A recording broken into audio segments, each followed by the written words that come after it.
Hi friends, English പഠിക്കാൻ ആഗ്രഹമുള്ള കേൾക്കാൻ ആഗ്രഹമുള്ള എല്ലാവർക്കും സ്പോക്കൺ ഇംഗ്ലീഷ് സീരീസിൻ്റെ പുതിയ വീഡിയോയിലേക്ക് സ്വാഗതം.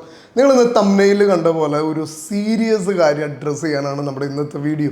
നമുക്ക് ഇംഗ്ലീഷ് കേട്ടാൽ മനസ്സിലാകും, പക്ഷെ നമുക്ക് സംസാരിക്കാനായിട്ട് സാധിക്കണില്ല. വലിയ പ്രശ്നമാണ് അല്ലേ? നമുക്ക് കേട്ടിട്ടൊക്കെ മനസ്സിലായിട്ടും സംസാരിക്കാൻ സാധിക്കാത്ത ഒരു അവസ്ഥ, അത് കുറച്ച് വേദനാജനകമാണ്. പല ആളുകൾ എന്നെ ഫോൺ ചെയ്യുമ്പോൾ പറയാറുള്ളൊരു കാര്യമാണ്, സാറേ ലാംഗ്വേജ് ഒക്കെ കേട്ടാൽ മനസ്സിലാകുന്നുണ്ട്, അത്യാവശ്യമൊക്കെ നമുക്ക് അണ്ടർസ്റ്റാൻഡ് ചെയ്യുന്നുണ്ട്, പക്ഷെ എന്തുകൊണ്ടാണ് ഞങ്ങൾക്ക് എന്നിട്ടും സംസാരിക്കാനായിട്ട് സാധിക്കാത്തത്?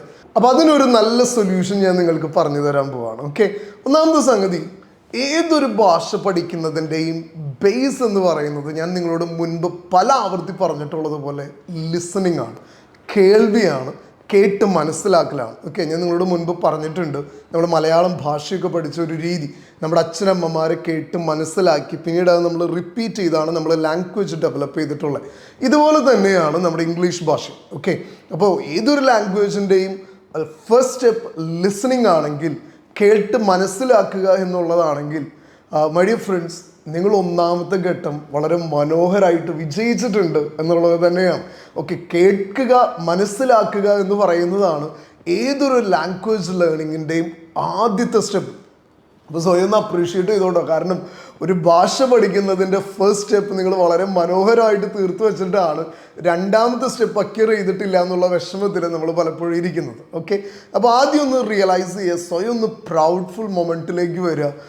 ഞാൻ ഇംഗ്ലീഷ് കേട്ടാൽ എനിക്ക് മനസ്സിലാകുന്നുണ്ട്. നമ്മുടെ ചുറ്റിനുള്ള ഒരുപാട് പേർക്ക് ഇംഗ്ലീഷ് കേട്ടിട്ടും മനസ്സിലാകാത്തൊരവസ്ഥയിൽ ഇരിക്കുമ്പോൾ നമുക്ക് ഇംഗ്ലീഷ് കേട്ടാൽ മനസ്സിലാകുന്നുണ്ടെങ്കിൽ അതിനർത്ഥം ഇംഗ്ലീഷിൻ്റെ ഒരു ബേസ് ഞാൻ നേടിയെടുത്തിട്ടുണ്ട് എന്നുള്ളതാണ്. ഓക്കെ, ഇംഗ്ലീഷിൻ്റെ ബേസ് നേടിയെടുക്കുക എന്ന് പറഞ്ഞാൽ രണ്ടാമത്തെ സ്റ്റെപ്പിലേക്ക് പോകാനായിട്ട് വളരെ ഈസിയാണ്.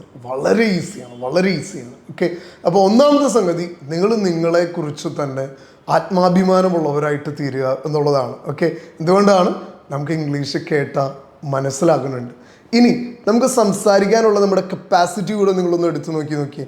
നമ്മളൊരു ഗ്രാഫ് വെച്ച് നോക്കുകയെന്നുണ്ടെങ്കിൽ ഒരു 1 to 10 പോയിന്റ് നമ്മൾ ഇതിന് വേണ്ടിയിട്ട് കൊടുക്കുകയെന്നുണ്ടെങ്കിൽ അറ്റ്ലീസ്റ്റ് ഒരു 3-4 പോയിന്റ്സ് വരെ നമുക്ക് വേണ്ടിയിട്ട് കൊടുക്കും. കാരണം നമുക്ക് അത്യാവശ്യം കേട്ടാൽ മനസ്സിലായ, അത്യാവശ്യം പറയാനുള്ളത് തട്ടിമുട്ടി വിക്കിയിട്ടൊക്കെ ആണെങ്കിലും മൂളിയിട്ടൊക്കെ ആണെങ്കിലും നമുക്ക് സംസാരിക്കാനായിട്ട് സാധിക്കുന്നുണ്ട്. അത് നമ്മുടെ ഒരു അച്ചീവ്മെൻ്റാണ്. ഓക്കെ, ഒട്ടും സംസാരിക്കാൻ അറിയാത്തവരേക്കാൾ കുറച്ചൊക്കെ കാര്യങ്ങൾ കേട്ടാൽ മനസ്സിലായി അത്യാവശ്യം സംസാരിക്കാൻ സാധിക്കുന്നുണ്ടെങ്കിൽ അതും ഒരു പ്രൗഡ് മൊമെൻ്റാണ്. ഓക്കെ, ഇനി മൂന്നാമത്തെ സംഗതിയിലേക്ക് വരും. നമുക്ക് അത്യാവശ്യം നന്നായിട്ട് കേട്ടാൽ മനസ്സിലാകുന്നുണ്ട്, തട്ടിമുട്ടി നമുക്ക് സംസാരിക്കാൻ സാധിക്കുന്നുണ്ടെങ്കിൽ, നമുക്ക് ഇത്രയൊക്കെ ലാംഗ്വേജ് സംസാരിക്കാൻ സാധിച്ചിട്ടും നമ്മുടെ ഒരു മേജർ പ്രശ്നമായിട്ട് നമ്മൾ കരുതുന്നത് വെള്ളം പോലെ ഇംഗ്ലീഷ് സംസാരിക്കാൻ സാധിക്കുന്നില്ലല്ലോ, ഒഴുക്കോടെ ഇംഗ്ലീഷ് സംസാരിക്കാൻ സാധിക്കുന്നില്ലല്ലോ എന്നുള്ളതാണ് അല്ലേ? അത് തന്നെയാണ് നമ്മുടെ പ്രശ്നം. നമ്മൾ സംസാരിക്കുമ്പോൾ കുറേ പ്രാവശ്യം വയ്ക്കേണ്ടി വരുന്നു, ചില സമയങ്ങളിൽ വാക്കുകൾ കിട്ടുന്നില്ലാത്ത അവസ്ഥ വരുന്നു, നമുക്കൊരു ഫ്ലുവൻസി, ഒരു സ്പീഡ് ലാംഗ്വേജിൽ കിട്ടുന്നില്ല എന്നുള്ളതാണ് നമ്മുടെ ഒരു മേജർ പ്രശ്നം. അത് തന്നെയാണ് നമ്മുടെ ഏറ്റവും വലിയ വേദന. ഓക്കെ, അപ്പം അതിന് ഞാൻ കുറച്ച് ടിപ്സ് നിങ്ങൾക്ക് ഞാൻ പറഞ്ഞു തരാം. ഓക്കെ, ഒന്നാമത്തെ സംഗതി, ഏതൊരു ഭാഷ ഏറ്റവും നന്നായിട്ട് ഫ്ലുവൻ്റായിട്ട് സംസാരിക്കുന്നതിൻ്റെ ഫസ്റ്റ് സ്റ്റെപ്പ് എന്ന് പറയുന്നത് എത്ര കണ്ട് നമ്മൾ പ്രാക്ടീസ് എടുക്കുന്നുണ്ട് എന്നുള്ളതാണ്. ഓക്കെ, ആ പ്രാക്ടീസിന് മുമ്പ് ഒരു ഇമ്പോർട്ടൻറ്റ് സ്റ്റെപ്പ് ഉണ്ട്, സംസാരിക്കാനുള്ള കറേജ് ഉണ്ടാകുക എന്നുള്ളത്. ഓക്കെ, ഞാൻ നിങ്ങളോട് പലപ്പോഴും പറയാറുണ്ട്, എന്ത് മണ്ടത്തരവും സംസാരിക്കാനുള്ള ചങ്കൂറ്റുണ്ടാക്കണം. എന്ത് മണ്ടത്തരവും. നമ്മൾ മുൻപ് നീന്താൻ പഠിച്ചപ്പോഴും എന്താ പറയുക, സൈക്കിൾ ചവിട്ടാൻ പഠിച്ചപ്പോഴും, നമ്മൾ ഏതൊരു കാര്യം പഠിച്ചപ്പോഴും നമുക്ക് തെറ്റുപറ്റിയിട്ടുണ്ട്. ഏതൊരു ലേണിംഗ് പ്രോസസ്സിലും ഒരുപാട് മിസ്റ്റേക്സുകൾ സംഭവിക്കുക എന്ന് പറയുന്നത് സ്വാഭാവികമാണ്. ഇതുപോലെ തന്നെയാണ് നമ്മൾ ഇംഗ്ലീഷ് ഭാഷ പഠിക്കുമ്പോഴും. നമ്മൾ ഇംഗ്ലീഷ് പഠിച്ചുകൊണ്ടിരിക്കുമ്പോൾ നമ്മൾ ഒരുപാട് മണ്ടത്തരങ്ങൾ, തെറ്റുകളൊക്കെ വരുത്തും. തെറ്റ് വരുത്തുമോ എന്ന് വിചാരിച്ചിട്ട് നമ്മൾ സംസാരിക്കാതിരുന്ന നമ്മുടെ മരണം വരെ നമ്മൾ സംസാരിക്കില്ല അല്ലേ? തിരയൊഴിഞ്ഞിട്ട് ബോട്ടിറക്കാൻ പറ്റില്ല എന്ന് പറയും. ഇതുപോലെ തന്നെയാണ് നമ്മൾ പേടിച്ചിട്ട് തെറ്റുകളില്ലാതെ ഇംഗ്ലീഷ് ഒരു ദിവസം ഞാൻ സംസാരിക്കും, അതിനു വേണ്ടിയിട്ട് ഞാൻ വെയിറ്റ് ചെയ്യുമെന്ന് വിചാരിച്ചാൽ അങ്ങനെ ഒരു ദിവസം നമ്മുടെ ജീവിതത്തിൽ ഉണ്ടാകില്ല. അപ്പോൾ നമ്മൾ ചെയ്യേണ്ട ഏറ്റവും ഇമ്പോർട്ടൻ്റ് ആയിട്ടുള്ള കാര്യം, തെറ്റിയാലും കുഴപ്പമില്ല, ഞാൻ ഇംഗ്ലീഷ് സംസാരിക്കണം. തെറ്റ് വരുത്തുക ഏതൊരു ലേണിംഗ് പ്രോസസ്സിൻ്റെയും ഭാഗമാണ്. അതുകൊണ്ട് ഞാൻ അതിനെക്കുറിച്ച് ഓവർ വറി ചെയ്യേണ്ട കാര്യമില്ല എന്നുള്ളത് മനസ്സിലാക്കി തന്നെ തെറ്റാണെങ്കിലും ഇംഗ്ലീഷ് സംസാരിക്കാനായിട്ടുള്ള ചങ്കൂറ്റം, കറേജ് നമ്മൾ ആദ്യം കാണിക്കണം. ഓക്കെ, അപ്പോൾ കറേജ് ഉണ്ടോ എന്നുള്ളത് ഒരു ചോദ്യമാണ്. നിങ്ങൾ പേഴ്സണലി വാല്യുവേറ്റ് ചെയ്യണം. അങ്ങനെ കറേജ് ഇല്ലെങ്കിൽ ഇന്ന് നിങ്ങൾ കുറച്ച് സമയം പേഴ്സണലി ടൈം സ്പെൻഡ് ചെയ്ത് ഒരു കറേജ് നിങ്ങളുടെ മനസ്സിനെ നിങ്ങൾ ഒന്ന് സെറ്റാക്കണം. ഓക്കെ, ഇനി എന്ത് തെറ്റ് വന്നാലും ഇന്ന് മുതൽ ഞാൻ ഇംഗ്ലീഷ് സംസാരിക്കും. ഇനി എന്ത് മണ്ടത്തരം പറഞ്ഞാലും ആര് കളിയാക്കിയാലും ഞാൻ ഇന്ന് മുതൽ ഇംഗ്ലീഷ് സംസാരിക്കുക എന്നുള്ളൊരു കറേജ് നിങ്ങൾ ഡെവലപ്പ് ചെയ്യണം. രണ്ടാമത്തെ സംഗതി പ്രാക്ടീസ് ചെയ്യുക എന്നുള്ളതാണ്. ഓക്കെ, പ്രാക്ടീസ് ചെയ്യുക. ഞാൻ നിങ്ങളോട് പറഞ്ഞിട്ടുണ്ട്, നമ്മൾ എത്ര കണ്ട് പ്രാക്ടീസ് ചെയ്യുന്നോ ആ ഒരു ഏരിയയിൽ നമ്മൾ വളരെ സ്കിൽഫുള്ളായിട്ട് തീരും. ഇതുപോലെ തന്നെയാണ് നമ്മൾ ഇംഗ്ലീഷ് എത്ര തവണ പ്രാക്ടീസ് ചെയ്യുന്നുണ്ടോ, എത്ര തവണ നിങ്ങളെപ്പോലെ തന്നെ ഇംഗ്ലീഷ് പഠിക്കാൻ താല്പര്യമുള്ള ഒരു ഫ്രണ്ടിനെ നിങ്ങൾക്ക് കണക്ട് ചെയ്യാം. അവരോട് നിരന്തരം നിങ്ങൾക്ക് ഫോണിൽ അറ്റ്ലീസ്റ്റ് ഒരു 10 to 15 മിനിറ്റ്സ് ഉപയോഗിക്കാം. നിങ്ങൾ ഒരു സീരിയസ് ഇംഗ്ലീഷ് ലേണർ ആണെങ്കിൽ, ഒരു പാഷനേറ്റ് ഇംഗ്ലീഷ് ലേണർ ആണെങ്കിൽ നിങ്ങൾ അറ്റ്ലീസ്റ്റ് ഒരു 20 minutes to 25 minutes ഒരു ദിവസം ഇംഗ്ലീഷ് പഠനത്തിനായിട്ട് നിങ്ങൾ മാറ്റി വയ്ക്കണം. 20 മിനിറ്റ് മുതൽ 25 മിനിറ്റ് വരെ. അതുകൊണ്ടാണ് നമ്മൾ ആക്സൻറ്റയിലൊക്കെ നമ്മുടെ ഇംഗ്ലീഷ് ട്രെയിനിങ് പ്രോഗ്രാംസ് എല്ലാം 20 മിനിറ്റ് മുതൽ 25 മിനിറ്റ് വരെയാണ്. നിങ്ങൾക്കറിയാം, നമ്മുടെ ഓഡിയോ കോൾ സെഷൻസ് ആണെങ്കിൽ 20 മിനിറ്റും വീഡിയോ കോൾ സെഷൻസ് ആണെങ്കിൽ നമ്മൾ 25 മിനിറ്റും എന്ന് പറയുന്നത്. കാരണം ഞാൻ ബിലീവ് ചെയ്യുന്നത് ഒരു സീരിയസ് ലേണർ, ഒരു അറ്റൻഷൻ സ്പാൻ കിട്ടുന്ന 20 മുതൽ 25 മിനിറ്റ് വരെയുള്ള സമയം ഒരു ദിവസം ഡെഫിനറ്റായിട്ടും ഇംഗ്ലീഷ് പരിശീലനത്തിന് വേണ്ടിയിട്ട് ഉപയോഗിക്കണം. അപ്പോഴാണ് നമ്മളിതൊന്നും ചെയ്യാതെ എനിക്ക് ഫ്ലുവൻസി ഇല്ല എന്ന് പറയുന്നതിൽ കാര്യമില്ല. ഓക്കെ, നമ്മളൊരു ദിവസം ഇതിനു വേണ്ടിയിട്ട് എന്തെങ്കിലും സമയം സ്പെൻഡ് ചെയ്യുന്നുണ്ടോ എന്നുള്ളതൊരു ചോദ്യമാണ്. ഇപ്പോൾ 20 മുതൽ 25 മിനിറ്റ് വരെ നമ്മൾ ഇതിനു വേണ്ടിയിട്ട് സമയം മസ്റ്റായിട്ടും സ്പെൻഡ് ചെയ്യണം. അത് ഞങ്ങളുടെ അടുത്ത് നിന്ന് പഠിക്കണമെന്നല്ല ഞാൻ പറയുന്നത്.